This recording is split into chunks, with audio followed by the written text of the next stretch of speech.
முந்தின வீடியோவில் ஒரு மனிதன் ஒரு நாளைக்கு எவ்வளோ தண்ணி குடிக்கணும் அப்படிங்கிறத டீட்டெயிலாக பார்த்தோம். இந்த வீடியோவில் தண்ணி எப்போ குடிக்கக்கூடாது, தண்ணி எப்போ குடிக்கணும், அதை எப்படி குடிக்கணும், அதை டீட்டெயிலாக பார்க்கலாம். முதல்ல தண்ணி எப்படி குடிக்கணும்னு பார்க்கலாம். தண்ணியை எப்போவுமே இப்படி சிப் பண்ணி தான் குடிக்கணும். தண்ணியை எப்போவுமே அண்ணாந்து குடிக்கக்கூடாது. தண்ணியை எப்போவுமே சிப் பண்ணி தான் குடிக்கணும். என்ன ரீசன் அப்படின்னா, நம்ம அண்ணாந்து குடிக்கும்போது காற்றும் உள்ளே போகும். இப்போ காற்று வயிறுக்குள்ளே போகும்போது உங்களுக்கு ஜீரணத்தில் ப்ராப்ளம் கொடுக்கலாம். அதே போல் அது உங்களுக்கு ஒரு அசௌகரியத்தை கொண்டு வரலாம். அதனால் தண்ணி எப்போவுமே சிப் பண்ணி வாய் வச்சு தான் குடிக்கணும். இதில் இன்னொரு பலன் என்ன அப்படின்னா, நம்ம வாயிலேயே அந்த உமிழ்நீர் இருக்குது. அந்த உமிழ்நீர்லேயே ஜீரணம் பண்ணக்கூடிய சக்திகள் அதுக்கு இருக்குது.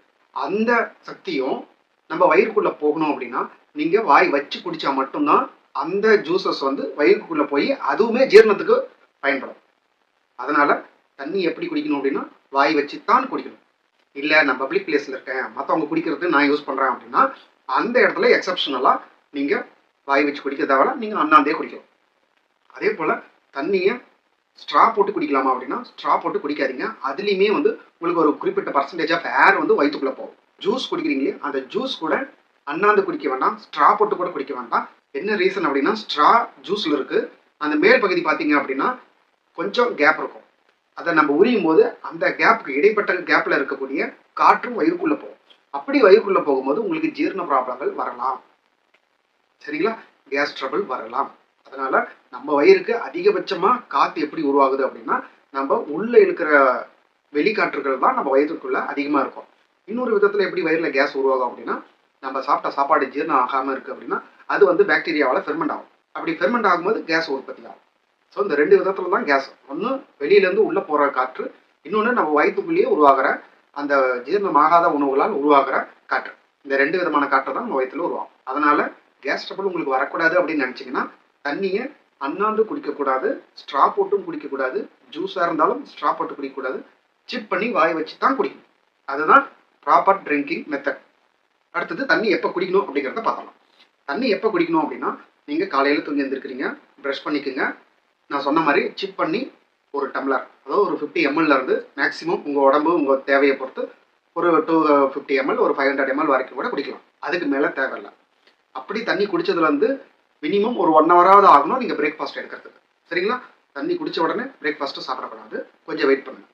ஸோ காலையில் வெறும் வயிற்றுல ஒரு டம்ளர்லேருந்து ஒரு 1/2 லிட்டர் வரைக்குமான தண்ணி உங்களுக்கு எவ்வளோ குடிக்க முடியுமோ, எவ்வளோ தேவைப்படுறது நீங்கள் நினைக்கிறீங்களோ அவ்வளோ குடிக்கலாம். இல்லை தாகனம் இல்லை அப்படின்னா மினிமம் 50 to 100 ml எம்டி ஸ்டொமக்கில் குடிக்கிறது ரொம்ப நல்லது. இது ஃபஸ்ட்.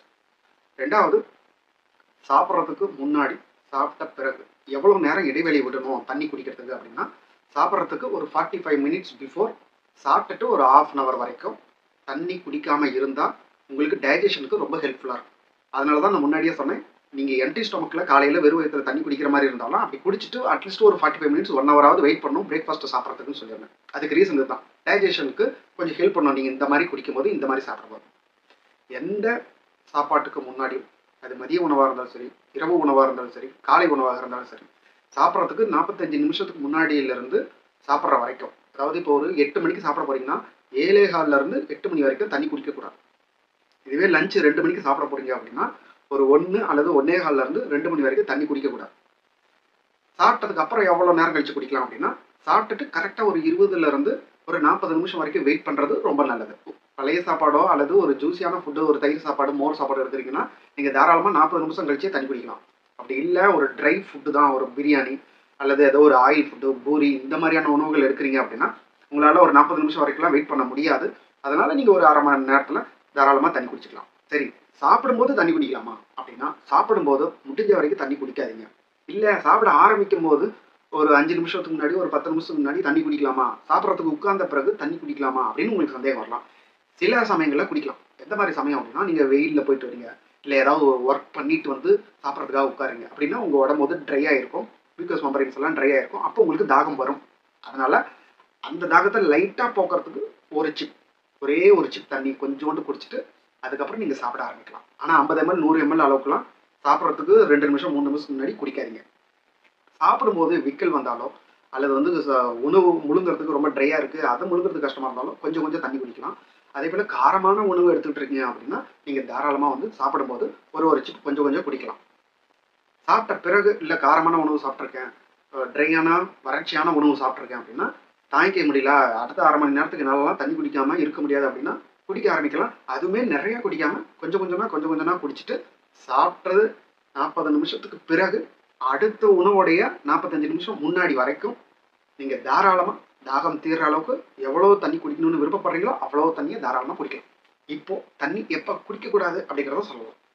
அதாவது நீங்கள் பசிக்குது, சாப்பிட்ற வேண்டிய நேரம் அது, ஆனால் சாப்பாடு இன்னும் ரெடி ஆகலாம் அல்லது சாப்பாடு கிடைக்கல, அல்லது நீங்கள் ஒரு வேலை பிஸியில் இருக்கிறீங்க, அதனால கொஞ்சம் நேரம் கழித்து சாப்பிட்டுக்கலாம், உங்களுடைய கன்வீனியன்ட்டுக்கு சாப்பிட்டுக்கலாம், ஒரு 10 மணிக்கு சாப்பிட்டுக்கலாம், 11 மணிக்கு சாப்பிட்டுக்கலாம், இப்போ எடுக்கக்கூடிய இந்த பசிக்கு அதை போக்குறதுக்காக நம்ம தண்ணி குடிச்சிக்கலாம் அப்படின்னு நீங்கள் தண்ணி குடிச்சிங்கன்னா அது தவறான. பசி எடுக்கும்போது கட்டாயமாக சாலிட் ஃபுட்டு, கட்டியான பொருளை தான் நம்ம சாப்பிடணும்.